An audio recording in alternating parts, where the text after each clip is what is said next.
Welcome to doctor SSC YouTube channel my dear friends. మన health లిటరసీలో భాగంలో మరొక కొత్త వీడియోతో మీ ముందుకు వస్తున్నాము. మనం తీసుకొచ్చే వీడియోస్ అన్నీను కామన్ మ్యాన్కి కామన్గా వచ్చే ప్రాబ్లమ్స్ గురించి. ఇవాళ రోజున ప్లాంటార్ ఫేసియాటిస్ అంటే మడమ శూల అని మన మామూలు సాధారణ ప్రజానికి అనుకునే ఒక టాపిక్ మీ ముందుకు తెస్తున్నాను.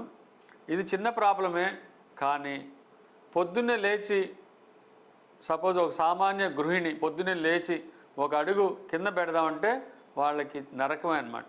కనీసం ఒక 20 minutes to half an hour వాళ్ళు చక్కగా లేచి పని చేసుకుందామంటే ఆ 2 పాదాలు కింద పెట్టలేని పరిస్థితి ఉంటుంది.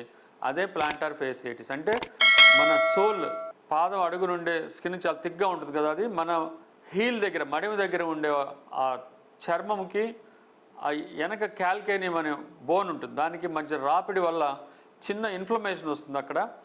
అదే ప్లాంటార్ ఫేసియాటిస్. ఇది అందరిలో రావాలని లేదు, కొంతమందిలో వస్తుంది, కొన్ని కారణాల వల్ల వస్తుంది. ఏ కారణం వల్ల వస్తుంది మనం తెలుసుకుందాం.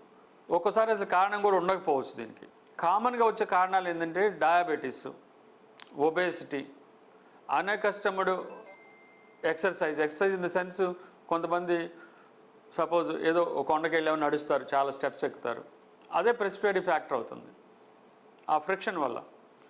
అలాగే కొంతమంది నీళ్ళల్లో నానుతూ పొద్దుగులు పని చేస్తుంటారు, లేదా క్రాక్స్ ఉంటాయి. ఇలాంటి కారణాలు ఆ ప్లాంటార్ ఫేసియాటిస్ ఆ సోల్ దగ్గర ఉండే ఫేషియా వాయటానికి ఎన్ని కారణాలు ఉంటాయి. సో మెయిన్ కారణాలు ఏంటంటే ఒబేసిటీ, అంటే సడన్గా లావ్ అయిపోయినా కూడా ఈ నొప్పి వస్తుంది. సో కొంతమంది సన్నగా ఉన్నా కూడా ఈ నొప్పి రావచ్చు. అదే చెప్పే కొన్నిసారి కారణాలు. అంటే ఒక్కోసారి ఏమవుతుందంటే వీళ్ళు బాగా సన్నగా ఉండి ఆ పాదము వీళ్ళు నడుస్తున్నప్పుడు ఆ చెప్పులు సరిగా లేకపోతే ఇల్ ఫిట్టింగ్ చెప్పల్స్ అంటాం, బాగా హార్డ్గా ఉంటే వాళ్ళకి అక్కడ నొప్పి రావడం మొదలు పెడతాం.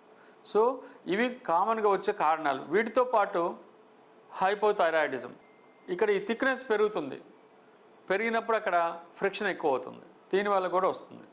రుమటాయిడ్ ఆర్థరైటిస్, ఇది మామూలుగానే అసలు ఇన్ఫ్లమేషన్, అది ఇక్కడ కూడా ఇన్ఫ్లమేషన్ రావచ్చు.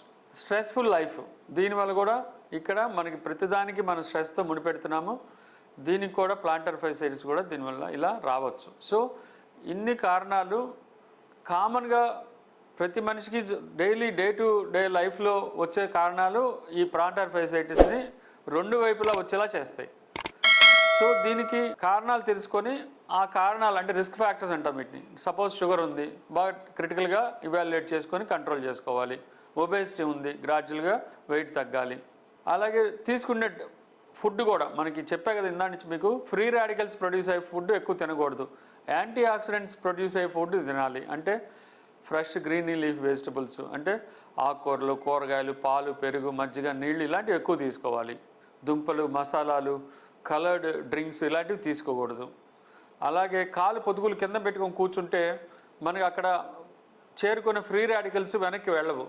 కాబట్టి కనీసం రిలాక్స్ అయ్యేటప్పుడు కొంచెం ఎలివేట్ చేసి పెట్టుకుంటే కాలు అవి వెనక్కి వెళ్ళిపోయి సర్క్యులేషన్కి వెళ్ళిపోయి కిడ్నీ ద్వారా బయటకు వెళ్ళిపోతాయి.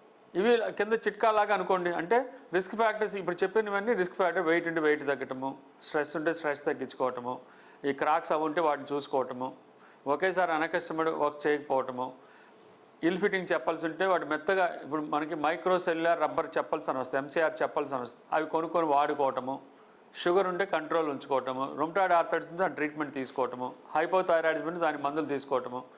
ఇలా చేస్తే రిస్క్ ఫ్యాక్టర్స్ అన్నీ అవాయిడ్ చేసిన వాళ్ళం అవుతాము.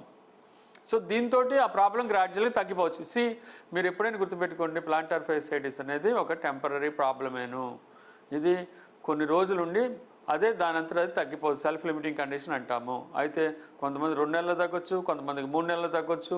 అంటే వాళ్ళ కండిషన్ బట్టి. సపోజ్ లావుగా ఉన్న వాళ్ళు కొంచెం టైం ఎక్కువ పట్టచ్చు, రిస్క్ ఫ్యాక్టర్స్ ఏం లేని వాళ్ళు కొంచెం తక్కువ టైం పట్టచ్చు, డాక్టర్స్ ఇన్స్ట్రక్షన్స్ ఫాలో అయ్యే వాళ్ళు కొంచెం తక్కువ టైం పట్టచ్చు. ఇలాగూ ఆ కారణాలు పేషెంట్ కారణాలు కూడా ఉంటే వాటి తొందరగా తగ్గుతుందా లేదనేది. సో మనకి ఒకటి ఏంటంటే ట్రీట్మెంట్కి వచ్చాము, ఆల్రెడీ మన కారణాలు తెలుసుకున్నాము, రిస్క్ ఫ్యాక్టర్స్ అవాయిడెన్స్ తెలుసుకున్నాము. ఇంకా ఏం చేయాలి ట్రీట్మెంట్? వాటిలో first treatment is risk factors avoidance. రెండోది వచ్చేసి సఫరింగ్ తగ్గించాలి కదా. డాక్టర్కి మా దగ్గర వస్తున్న నొప్పి అంటే పెయిన్ కిల్లర్స్ ఇస్తాము, యాంటీ ఇన్ఫ్లమేటరీ డ్రగ్స్ అంటాం.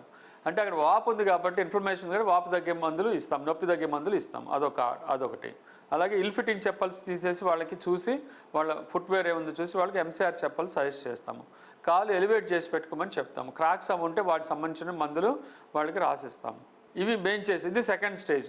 అంటే అలాగే దీంట్లో మనం ఇంకొకటి ఇంపార్టెంట్ ఆస్పెక్ట్ వైటమిన్ ఈ, అలాగే మైక్రో న్యూట్రియంట్స్, ఎస్పెషల్లీ 40 దాటిన వాళ్ళకి షుగర్ ఉన్న మైక్రో న్యూట్రియంట్స్ సప్లిమెంట్ చేయాలి, అదొకటి చేయాలి.